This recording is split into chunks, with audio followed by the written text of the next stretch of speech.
오늘 찬양대의 가사도 하나님께서 우리에게 주신 사랑은 그 무엇으로도 비교할 수 없는 엄청난 사랑과 은혜를 허락하여 주셨습니다. 이미도 허락하여 주신 그 은혜와 사랑으로 인하여 우리는 구원을 받았고 하나님의 자녀로 인정함을 받고 있습니다. 지금 당장 죽음의 관문을 통한다라고 할지라도 우리를 위해서 예비되어진 저 하나님의 나라가 우리에게 준비되어 있는 줄로 믿습니다.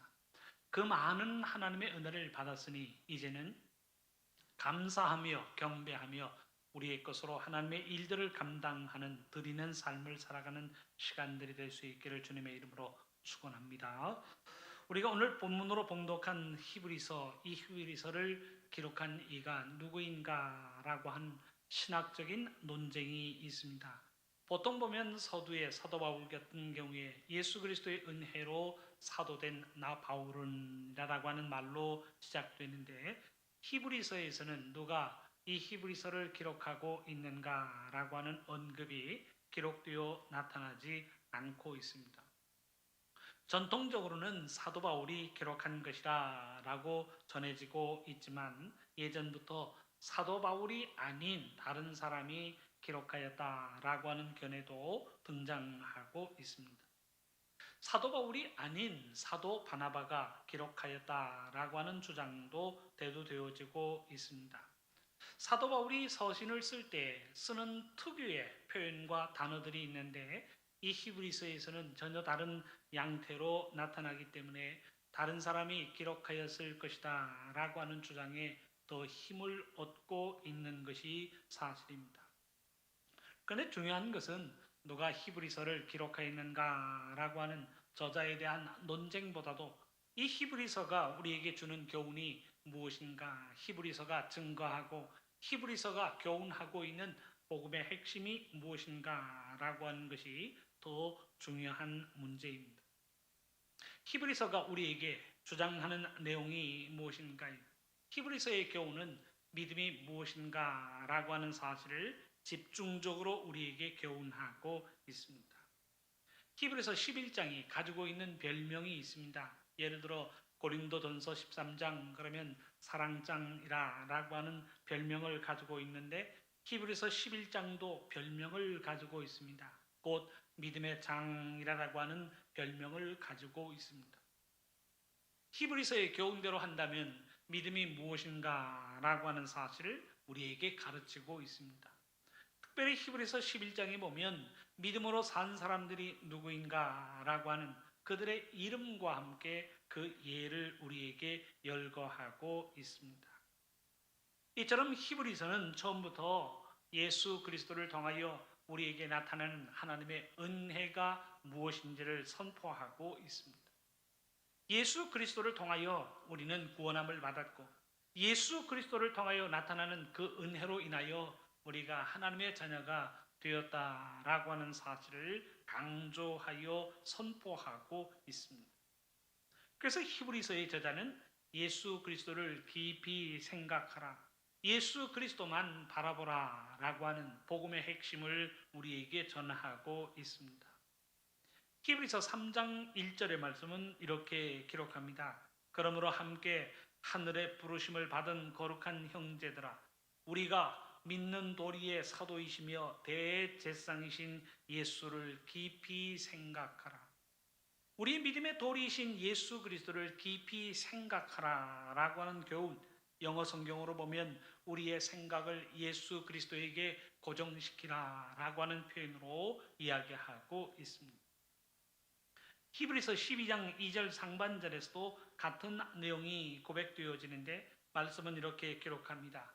믿음의 주요 또 온전케 하시는 이인 예수를 바라보자 라고 하는 표현으로 기록하고 있습니다. 영어 표현으로 생각해 보면 우리들의 시선을 예수 그리스도에게 고정시켜라 라고 하는 표현으로 이야기하고 있습니다. 우리의 마음도 예수 그리스도에게 고정시키고 우리의 시선도 예수 그리스도에게 고정시키라 라고 히브리서가 강조하는 이유가 무엇입니까? 예수 그리스도를 통한 그 은혜, 그 은혜로 말미암아 우리가 구원을 받았고 그 은혜로 말미암아 우리가 하나님의 자녀가 되었고 그 은혜로 말미암아 하나님의 구원과 영생의 아름다움이 우리에게 주어진다는 사실을 이야기하고 있습니다. 예수님을 통하여 나타나는 그 은혜로 말미암아 하나님의 놀라운 구원의 역사가 우리의 삶 속에 증거되어진다는 사실을 이야기하고 있습니다. 그래서 오직 은혜를 통하여 우리가 구원을 받았고, 오직 은혜를 통하여 우리가 하나님의 자녀가 되었다라고 하는 사실을 성경은 선포하고 있습니다.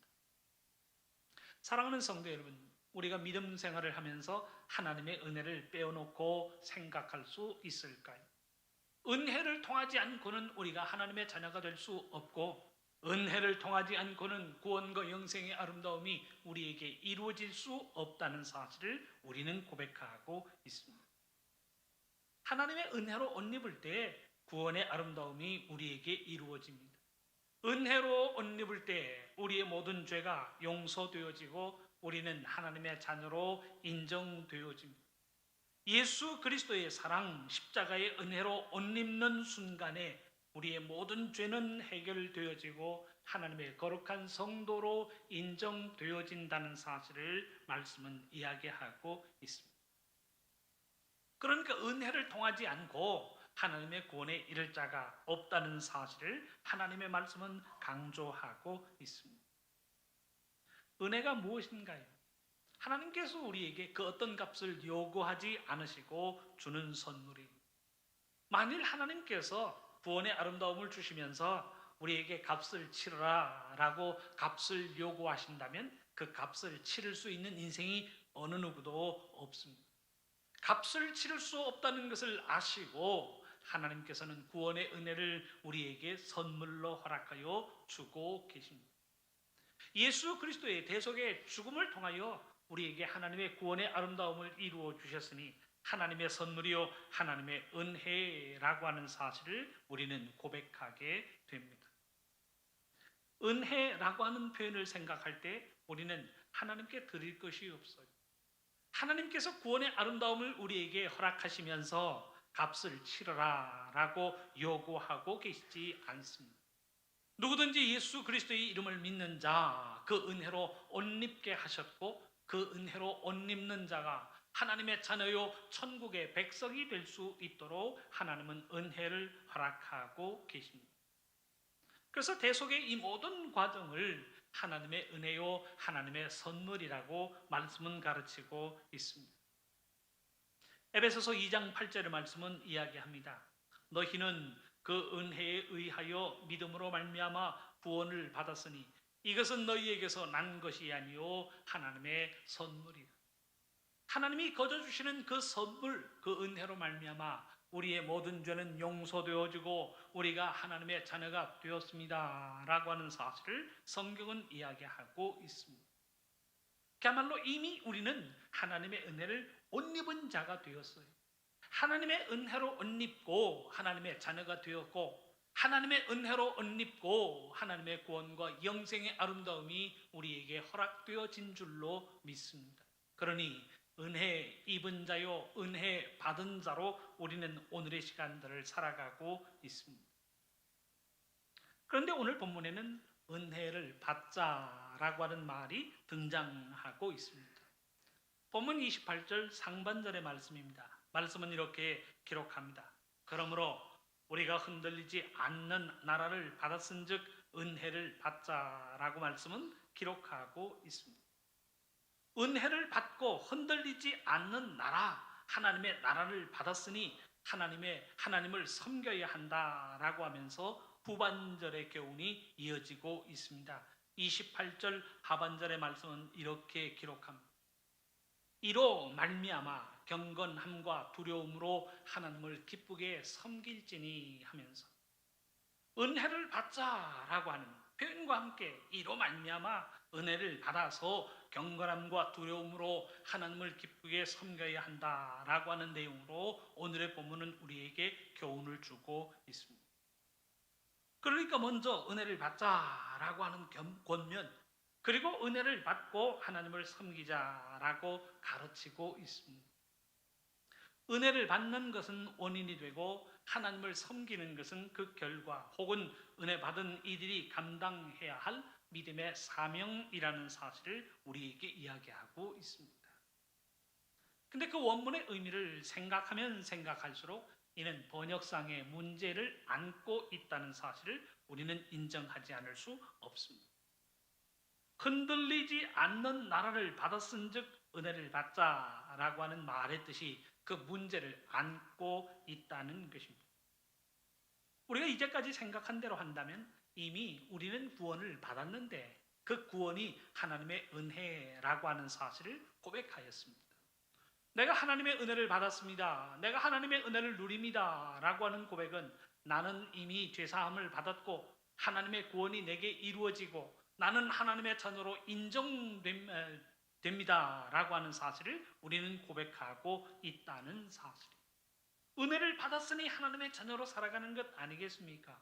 그러니 22절에서도 우리가 서 있는 곳이 하늘의 예루살렘이라고 선언하고 있습니다. 22절 상반절을 제가 현대인의 성경으로 봉독해 드립니다. 그러나 여러분이 다다른 곳은 시온산과 살아계신 하나님의 성인 하늘의 예루살렘입니다. 죄인된 우리들의 걸음걸음이 이미 하나님의 성인 예루살렘에 도달하여 있다는 것 자체가 은혜 입은 자요 은혜 받은 자로 살아가고 있다는 사실을 우리에게 이야기하고 있습니다. 십자가의 은혜로 옷 입었기에 우리는 하나님을 아버지라고 부릅니다. 십자가의 은혜로 옷 입었기에 우리에게는 하나님의 구원과 영생의 아름다움이 허락되어지고 있습니다. 그럼에도 불구하고 오늘의 본문은 우리에게 은혜를 받자라고 하는 말로 번역하고 있습니다. 원문에 나타나는 엑소라고 하는 표현은 가지다라고 하는 의미를 가지고 있습니다. 원문의 의미를 생각해 본다면 그 엑소라고 하는 말이 가지다라고 하는 뜻이고 카리스라고 하는 것은 하나님의 은혜, 하나님의 자비를 이야기하고 있습니다. 말 그대로 직역해서 은혜를 가지자, 은혜를 받자라고 하는 표현으로 번역해 놓고 있습니다. 사랑하는 성도 여러분, 한 가지 질문하여 보십시다. 우리는 이미 은혜를 받아 하나님의 자녀가 된 것 아니겠습니까? 이미 은혜를 받아서 우리의 모든 죄가 용서되어지고 이미 은혜를 받아서 하나님의 구원이 우리의 삶 속에 이루어진 줄로 믿습니다. 이미 은혜를 받아서 하나님의 자녀된 우리들이 하나님의 백성된 우리들이 새 예루살렘 곧 하늘의 예루살렘 성에 이르렀다라고 말씀은 선포하고 있습니다. 하나님의 나라가 우리에게 약속되었고 지금 하나님이 우리를 부르신다라고 할지라도 하나님의 나라에 이르게 될 줄로 믿습니다. 그렇다면 더 받을 하나님의 은혜가 무엇인가라고 하는 질문이 우리의 마음속에 남습니다. 사랑하는 성도 여러분, 그저 표현상의 문제이겠지만 하나님 앞에 나온 우리들의 모습을 한번 생각해 보시기를 바랍니다. 우리는 하나님 앞에 나와서 언제나 무엇인가를 받아가기를 원하며 살아갑니다. 하나님 앞에 나왔으니 하나님 은혜 주세요. 하나님 앞에 나왔으니 하나님 복 주세요. 은혜 받기를 원하고 복 받기를 원하는 마음을 가지고 살아가고 있습니다.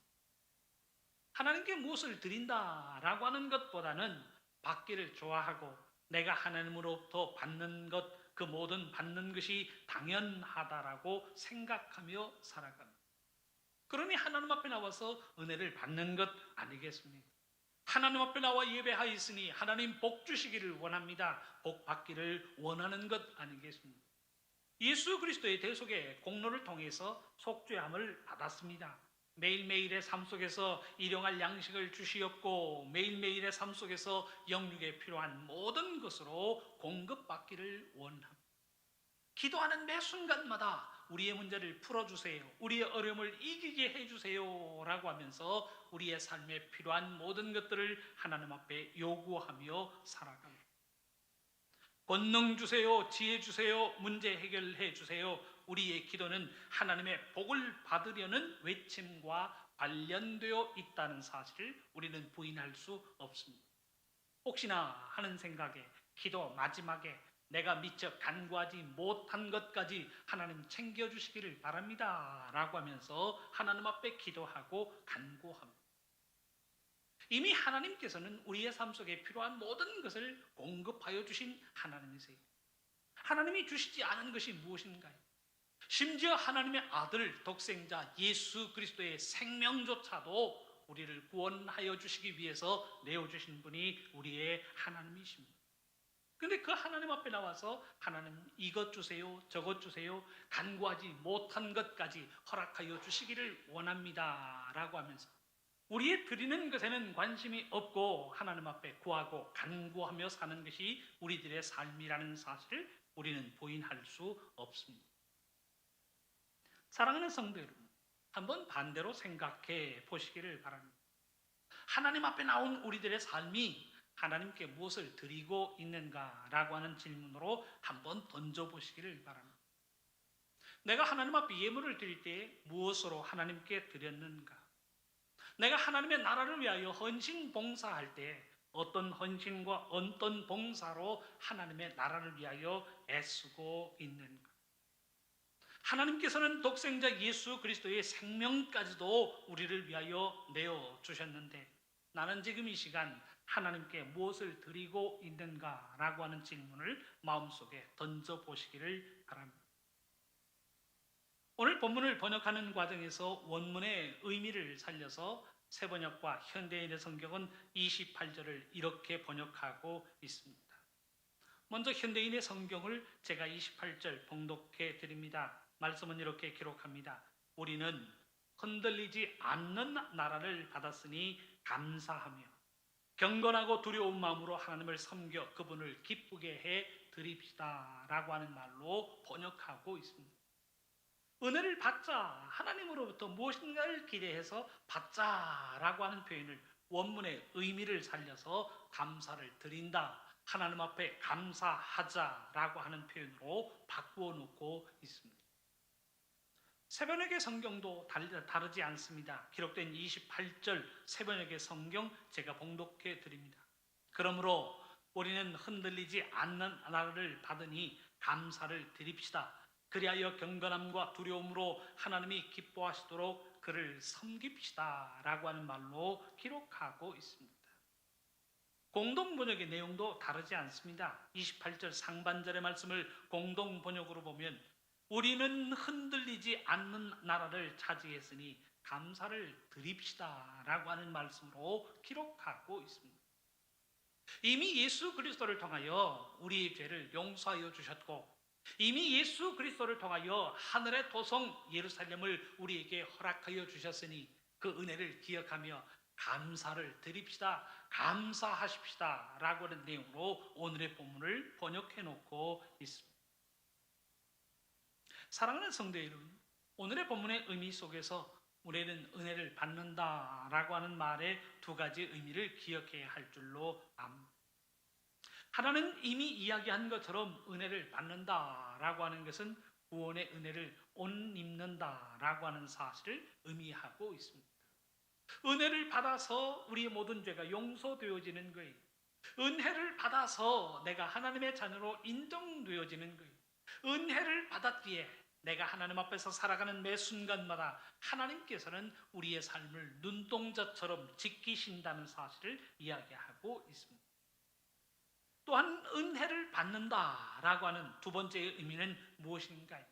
하나님의 은혜를 기억하며 우리의 입술에서 감사함을 고백한다라고 하는 의미를 담고 있습니다. 주신 하나님의 은혜를 기억하며 감사를 고백합니다. 나를 향하여 베푸신 하나님의 사랑과 섭리를 생각하며 입술을 열 때마다 감사와 찬송과 경배를 하나님께 드린다는 사실을 이야기하고 있습니다. 다른 표현으로 하자면 성령 충만함의 역사가 나타나는 모든 곳에는 하나님을 향한 감사, 하나님을 향한 찬양, 하나님을 향한 경배로 드려진다는 사실을 우리에게 보여주고 있습니다. 사랑하는 성도 여러분, 성경에 나타나는 역사들을 한번 기억해 보십시다. 항상 믿음의 역사가 나타나고 성령의 임재가 이루어지는 곳에서는 하나님을 향한 감사의 고백이 이어지고 있습니다. 감사의 고백이 이어지는 모든 초소에는 믿음의 역사도 나타나고 구원의 선포도 이루어진다는 곧 은혜 충만함의 은혜가 임하고 있다는 사실을 우리에게 보여주고 있습니다. 반대로 은혜를 의심하는 것에는 감사가 사라집니다. 거기에는 불평과 원망하는 소리가 높아지고 있습니다. 은혜 충만한 곳에서는 하나님께 감사를 드리며 찬양과 경배로 하나님의 영광을 선포합니다. 그런데 인간의 욕심이 앞서는 곳에서는 불평과 원망이 자리합니다. 그저 받기만 하려는 마음으로 하나님께 달라라고 하는 내용으로만 하나님 앞에 간구합니다. 없다는 불평을 가지고 하나님 주세요라고 하는 말을 반복합니다. 왜 내 원하는 것이 없는가라고 하는 불평 속에서 더 달라라고 하는 원망, 더 좋은 것을 더 많이 달라라고 하는 매춘만이 존재한다는 사실을 우리에게 보여주고 있습니다. 이스라엘 백성들 40년 광야 생활이 그런 것 아니던가요? 그들은 출애굽을 하는 순간 은혜 충만함으로 시작합니다. 소고치며 춤추어 하나님의 영광을 선포합니다. 하나님을 향한 감사의 고백과 함께 애굽에 나와서 젖과 꿀이 흐르는 땅 가나안을 향하기 시작합니다. 그런데 어느 순간부터 그들의 목소리가 하나님 앞에 영광을 돌리는 것이 아니라 하나님께 주세요라고 하는 표현으로 바뀌어지고 있습니다. 고기가 없다면서 고기를 주세요. 물이 없다면서 물을 주세요. 먹을 것이 없습니다. 입을 것이 없습니다. 라고 하면서 먹을 것을 다오, 입을 것을 다오 라고 하는 말만 토해내고 있다는 사실을 우리에게 보여주고 있습니다. 하나님께 감사의 고백을 하지 않아요. 하나님께 찬송과 경배를 드리지 않습니다. 하나님께 드리는 것 없이 그저 하나님께로부터 무엇을 받을 것만 계산하며 살아갑니다. 받을 것만 생각하는 마음은 은혜를 상실한 마음이라고 이야기할 수 있습니다. 이미 하나님의 나라를 상속받은 우리에게 무엇이 더 필요할까요? 우리에게 필요한 것이 있다면 그 은혜를 주신 하나님께 감사하며 찬송과 경배와 영광을 하나님께 드리는 것이라고 말씀은 이야기하고 있습니다. 누가복음 14장에 보면 10명의 나병 환자가 나타나고 있습니다. 예수님께서 한 마을에 들어가실 때에 10명의 나병 환자가 나와서 예수님을 보고는 멀리서 예수님을 향하여 소리를 칩니다. 누가복음 17장 13절의 말씀을 보면 말씀은 이렇게 기록합니다. 소리를 높여 이르되 예수 선생님이여 우리를 불쌍히 여기소서라고 그들은 소리칩니다. 자신들의 신세와 한탄의 사정을 예수님께 아뢰기 위해서 예수 선생님이여 우리를 불쌍히 여기소서라고 그들은 목소리를 높입니다. 예수님께서 이들을 보셨습니다.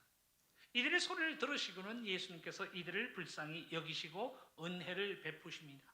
가서 제상에게 너희 몸을 보이라 라고 이 10명의 나병 환자에게 예수님 말씀하셨어요. 10명의 나병 환자가 제상을 찾아가는 도중에 자기들의 몸이 깨끗하여졌다라고 하는 사실을 알게 됩니다. 10명의 사람이 모두가 그 나병으로부터 깨끗함을 받게 되었다라고 하는 것을 깨달았을 때 9사람은 예수님에게 돌아오지 않습니다. 감사하지 않아요. 하나님께 경배하지 않습니다. 9사람은 자신의 길을 떠나고 말았다는 사실을 보여주고 있습니다. 10명 중에 한 사람이 예수님께 돌아와 감사를 드리는데 그 사람이 사마리아 사람이었다라고 말씀은 기록하고 있습니다. 그 내용이 누가복음 17장 15절과 16절에 기록되어져 있습니다. 말씀은 이렇게 기록되어져 있습니다. 그 중에 한 사람이 10명 중 한 사람이 그 중에 한 사람이 자기가 나은 것을 보고 큰 소리로 하나님께 영광을 돌리며 돌아와 예수의 발 아래에서 엎드려 감사하니 그는 사마리아 사람이라 말씀은 기록하고 있습니다.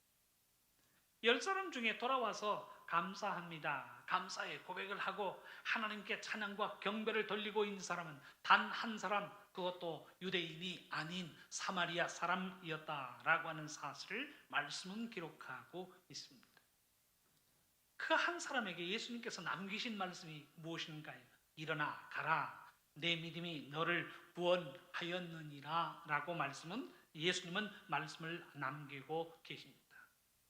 일어나 가라. 내 믿음이 너를 구원할 것이다 라고 하는 것이 아니라 가라. 내 믿음이 너를 이미 구원하였다 라고 하는 과거형으로 이 내 믿음이 너를 구원하였느니라 라고 예수님 말씀하고 계십니다. 저는 예수님의 이 말씀의 의미를 이렇게 해석합니다. 감사를 드리는 것으로 인하여 구원이 너에게 임하여졌다라고 하는 사실을 말씀하고 계시는 것이 아닙니다. 하나님 앞에 감사하는 그 마음을 보니 내가 은혜를 입은 자가 맞구나.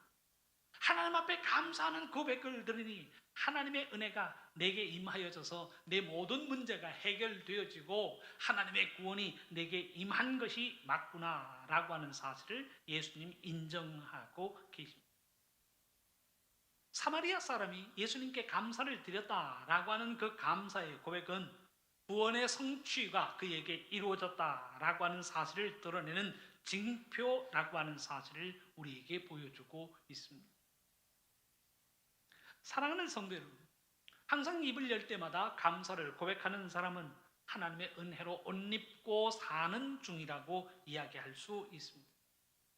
우리의 입을 열어서 감사를 고백합니다. 우리의 입을 열 때마다 찬양과 경배를 하나님께 드립니다. 그 찬양과 경배를 통하여 하나님께 감사를 고백하며 살아갑니다.